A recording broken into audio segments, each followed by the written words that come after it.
조금 큰 목소리. 성공하기 위한 조건에는 목소리도 포함됩니다. 말을 소리로 전달하는 중요한 역할을 하기 때문입니다. 일단 목소리가 작은 사람은 성공할 수 없습니다. 모기처럼 작은 소리로 소곤소곤 이야기하는 사람이 성공했다는 건 들어본 적이 없습니다. 큰 업적을 쌓은 회사의 사장은 대부분 목소리가 큽니다. 무조건 목청을 높이라는 것이 아닙니다. 성공하는 사람들은 공통적으로 목소리가 조금 크다는 의미입니다.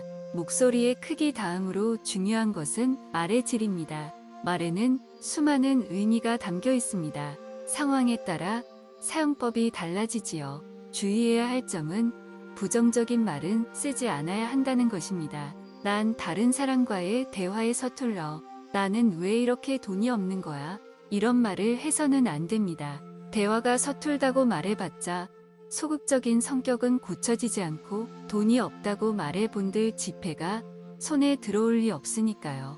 이런 식으로 말해서는 운이 좋은 사람이 다가오질 않습니다.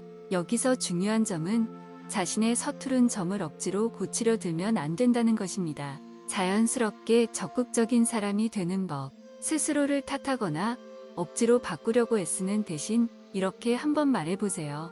못할 것도 없지. 소리 내어 말해야 합니다. 처음엔 어색한 기분이 들지도 있지만 그렇게 소리 내어 말하는 것만으로 한층 적극적이 될 수 있습니다. 매일 하다 보면 억지로 노력하지 않아도 자연스럽게 자신을 바꿀 수 있습니다. 돈이 없어서 가난한 사람이라면 소리내어 이 말을 해보세요. 나는 참 행복해. 난 참 풍족해. 그러면 자연스럽게 주변 사람들의 인식이 바뀝니다. 이 사람은 풍요롭고 행복한 모양이구나. 같이 밥이라도 먹을까? 이런 마음이 들게 되지요. 난 운이 없어. 가방끈이 짧아서 뭘 해도 안 될 거야. 이런 말은 좋은 관계를 달아나게 만듭니다. 지혜를 나누면 왜 자신이 아는 것을 다른 이들과 나눠야 할까요? 쓰임이 다한 지혜를 움켜쥐고 있는 건 빈곤한 사람의 욕심과 다르지 않기 때문입니다.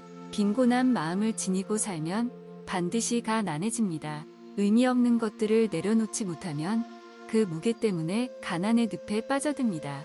물건을 1,000만 원어치 팔 줄 아는 사람에게 그 노하우는 더 이상 필요가 없습니다. 그러니 다른 사람에게 나눠줘도 손해가 아닙니다.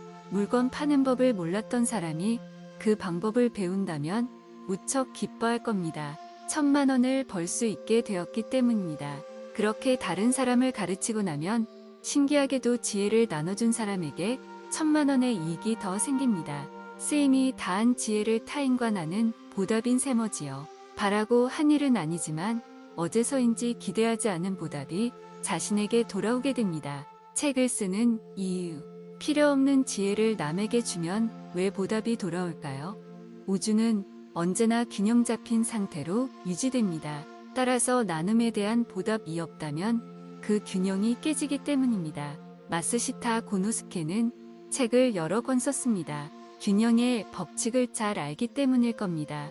그는 책을 통해 비즈니스 노하우, 행복해지는 법 등을 전하고자 애썼습니다. 지금보다 높은 수준에 다다르고 싶다면 아는 것을 주변에 나누어 줍시다. 비법을 간직한 채 혼자만 앞서겠다는 얄팍한 생각이 마음 한구석에 자리하고 있을 수도 있습니다. 하지만 그런 사고방식으로는 지금의 수준에서 벗어나기 어렵습니다. 세무서는 복의 신. 세금에도 균형의 법칙이 적용됩니다. 번 돈을 정직하게 신고하고 세금을 제대로 납부하면 결국 몇 배로 돌아옵니다. 저는 지금껏 세무서가 발행한 고지서대로 정직하게 세금을 냈습니다. 세금을 줄이는 편법은 한 번도 쓴 적이 없습니다. 그러다 보니 그동안 납부한 세금만 해도 2천억 원이 넘습니다. 세금을 많이도 내셨네요. 사이도 히토리 씨는 절세 같은 건 안 하세요? 이런 질문을 흔히 듣곤 합니다. 제가 절세를 하지 않는 건 사실 아무 이득도 없기 때문입니다. 저는 세무서 직원에게 종종 말합니다. 저는 탈세할 마음이 조금도 없습니다. 하지만 살펴봐 주세요. 혹시 제가 당신을 속일 수도 있으니까요. 이런 말로 세무서 직원의 의심을 사면 세금 관련 업무를 좀 더 꼼꼼하게 살필 수 있습니다. 자연스레 실수도 사라집니다. 그런데 세무서의 신뢰를 얻는다면 자칫 방심하게 될지도 모릅니다. 세무서 직원들은 돈이 많은 곳에 찾아갑니다. 즉, 엄격하게 감시받는 회사는 경영 상태가 좋다는 말입니다. 사업이 잘 되니까 세무서가 주목하고 세무서 직원이 찾아오면 사업은 자연스레 번창합니다. 사업을 하는 이들에게 세무서는 복의 신과 마찬가지입니다. 세무서 직원이 찾아오지 않으면 그 회사는 문을 닫게 될 것입니다. 매우 소중한 세금. 세금이란 언젠가는 반드시 내야 하는 돈입니다. 그러니 처음부터 이렇게 말해보세요. 좋아, 세금 한번 팍팍 내보자고. 금세 긍정적인 태도를 가질 수 있습니다. 세금이란 단어를 들으면 기분이 나빠지는 사람도 있을 겁니다. 하지만 사업가라면 세금이 얼마나 소중한 돈인지 잘 알고 있습니다.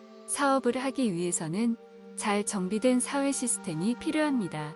깨끗한 도로, 튼튼한 다리 같은 기반 시설은 물론이고 안전 유지를 위해 경찰관과 소방관도 필요하지요. 이처럼 사회를 건강하게 지하는 것이 바로 세금입니다. 그러니 세금을 아까워하지 마세요. 어떻게든 세금을 아껴보려는 국민은 하늘에 침 뱉기처럼 잘못된 생각입니다. 우리는 언젠가 죽습니다. 그러면 모든 것이 세상에 남습니다. 돈을 싸들고 저 세상에 갈 수는 없는 노릇이니까요. 돈이 아무리 많아도 죽으면 그걸로 끝입니다. 그러니 세금을 줄여보겠다는 생은 아예 접는 것이 좋습니다. 더 좋은 세상을 만들기 위해 더 많은 세금을 내는 것. 이것이 모두를 위해 바람직한 일이랍니다. 신나게 세금 내기. 그렇다고 제가 세금 내기를 좋아한다는 뜻은 아닙니다. 가끔은 그 돈을 다른 일에 쓰고 싶다는 생각을 해 보기도 합니다. 직원이나 고객들과 멋진 곳에 가서 맛있는 음식을 먹으며 즐거운 시간을 보내면 어떨까요? 그게 세금을 내는 것보다 더 즐거울지도 모르겠습니다. 하지만 납세의 의무는 헌법으로 정해진 일입니다. 그렇다면 머뭇거리기보다 차라리 신나게 하는 편이 훨씬 좋지요. 함께 일하는 사람들과 이런 이야기를 나누곤 합니다. 올해는 세금으로 1등을 찍자. 납세를 게임으로 살아버리는 겁니다. 그러면 즐거움에 가슴이 두근거리기 시작합니다. 그렇게 유쾌하게 번 돈으로 즐기면서 세금을 납부합니다.